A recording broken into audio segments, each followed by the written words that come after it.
भारती गुरुकुल में आप सभी का स्वागत है। Important current affairs MCQ format में लेकर आप सभी के सामने हम फिर से हाजिर हैं।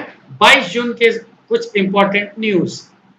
मुख्यमंत्री मातृशक्ति योजना, निपुण योजना, विश्व बुजुर्ग दुर्व्यवहार जागरूकता दिवस, Gautam Adani the man who changed India पुस्तक, 5वें सबसे ज्यादा गोल करने वाला भारतीय खिलाड़ी, अंतरिक्ष रॉकेट नूरी, कैनेडियन ग्रैंड प्री 2022 और यूएन में भारत के स्थायी प्रतिनिधि, सेंटर फॉर ब्रेन रिसर्च और भारत में पहली महिला बालिका पंचायत।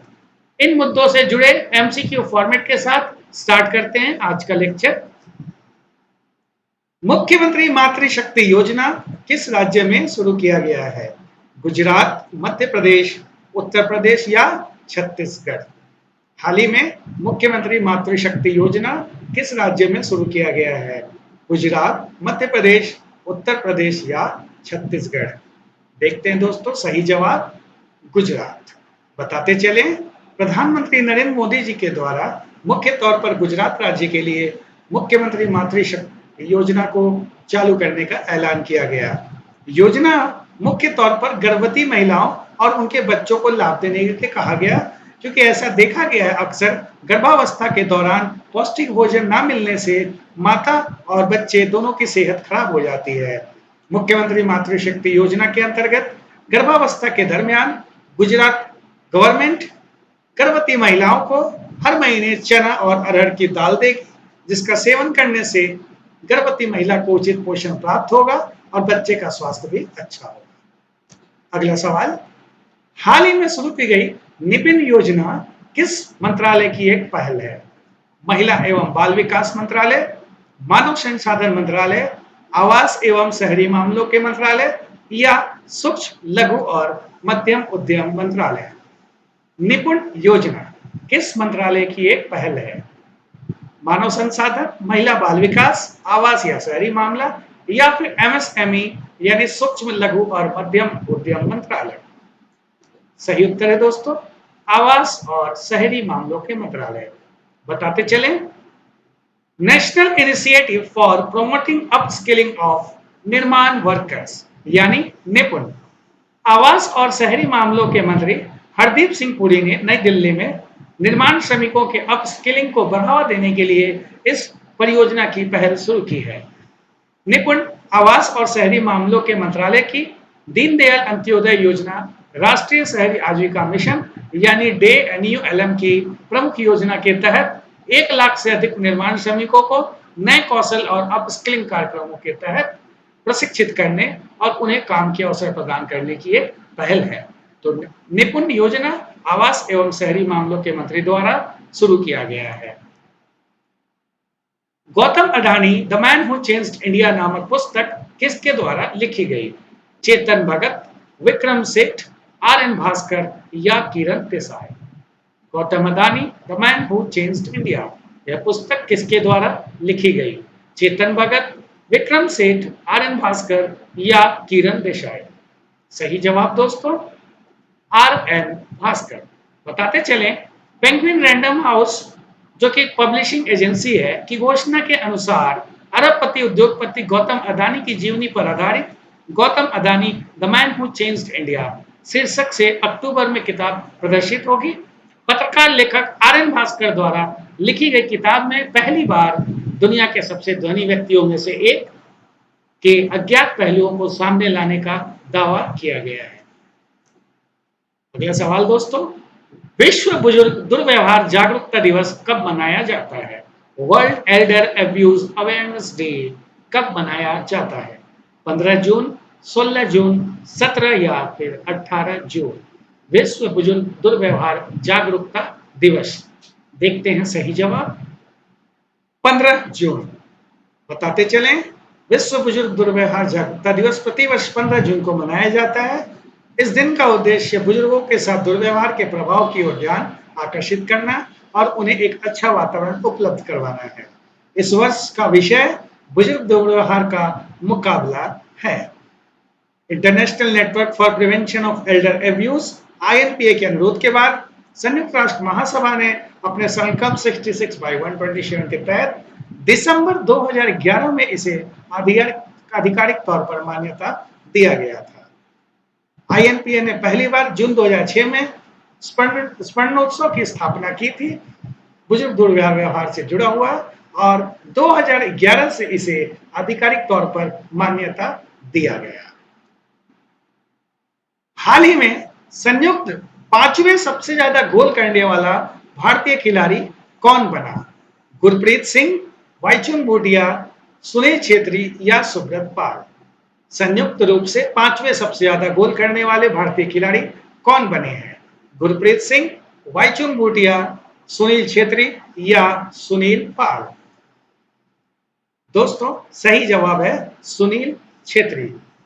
बताते चले, भारतीय पुरुष फुटबॉल टीम के कप्तान सुनील छेत्री ने एशियाई फुटबॉल परिसंघ एएफसी एशियाई कप 2023 क्वालीफायर के दौरान हांगकांग के खिलाफ 84वें अंतरराष्ट्रीय गोल किया और रियल मैड्रिड और हंगेरियन फुटबॉल के दिग्गज रहे फेरेंक पुस्कस के रिकॉर्ड की बराबरी की।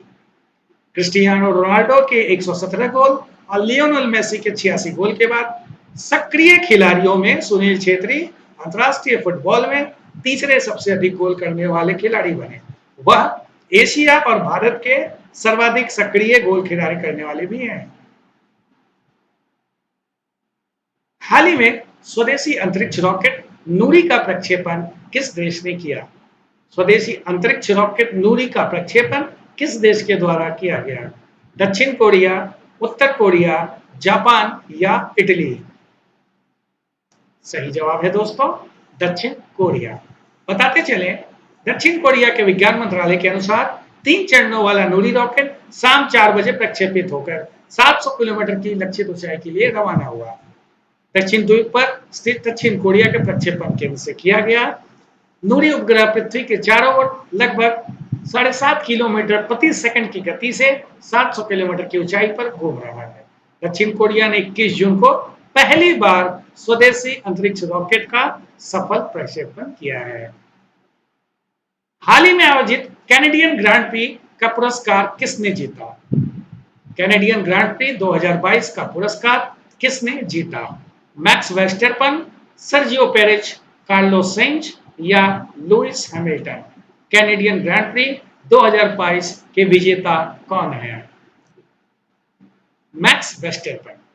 बताते चलें, रेड बुल के मैक्स वेस्टरपन ने कैनेडियन ग्रांड प्री के अंतिम चरण में फेरारी के कार्लोस सेंज को सामना करने के बाद फॉर्मूला 1 सीजन की अपनी 6ठी जीत हासिल की है। मैक्स वेस्टरपन रेड बुल की ओर से कैनेडियन ग्रांड प्री का हिस्सा बने। यूएन में भारत के स्थायी प्रतिनिधि के रूप में किसे नियुक्त किया गया है? संयुक्त राष्ट्र में भारत के स्थायी प्रतिनिधि के रूप में किसे नियुक्त किया गया? रुचिरा कंबोज, टीएस तिरुमूर्ति, राजीव कुमार या राहुल सचदेव? यूनाइटेड नेशंस में हाल ही में भारत के स्थायी प्रतिनिधि के रूप में किसे नियुक्त किया गया? सही जवाब दोस्तों रुचिरा कंबोज। बताते चलें, वरिष्ठ राजनयिक रुचिरा कंबोज, जो वर्तमान में भूटान में भारत की राजदूत के तौर पर कार्यरत हैं, वो न्यूयॉर्क में संयुक्त राष्ट्र में भारत के अगले स्थायी प्रतिनिधि के रूप में नियुक्त किया गया है। वह संयुक्त राष्ट्र में भारतीय राजदूत के रूप में टीएस तिरुमूर्ति का स्थान लेंगे। हाल ही में प्रधानमंत्री ने कहां पर सेंटर फॉर ब्रेन रिसर्च का उद्घाटन किया? प्रधानमंत्री जी के द्वारा सेंटर फॉर ब्रेन रिसर्च का उद्घाटन कहां किया गया?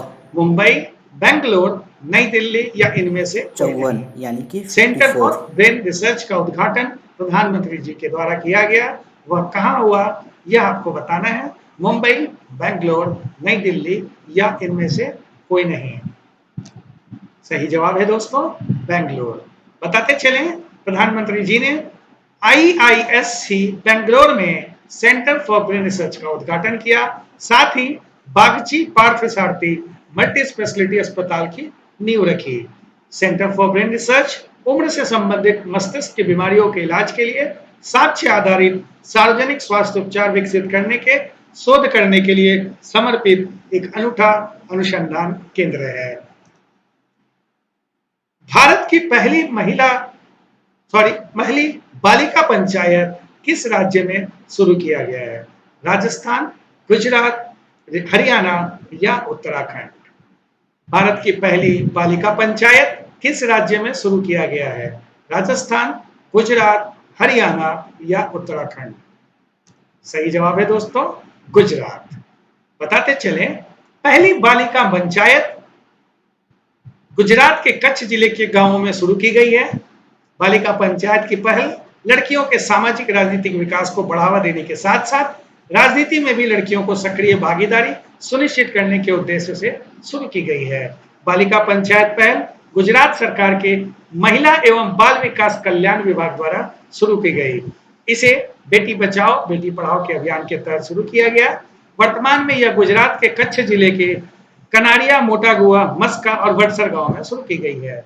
महिला एवं बाल विकास मंत्रालय पूरे भारत में इस स्तर पर बालिका पंचायत शुरू करने की योजना बना रहा है। बालिका पंचायत के प्रबंधन 11 से 21 वर्ष की आयु के लोग करते हैं। दोस्तों, ये थे आज के महत्वपूर्ण सवाल। आशा करता हूं आपके एग्जाम में काफी काम आएंगे। कोई भी कंफ्यूजन, सजेशन, डाउट हो आप कमेंट सेक्शन में जरूर पूछें। वीडियो को लाइक और सब्सक्राइब जरूर करें। Thank you, all the best.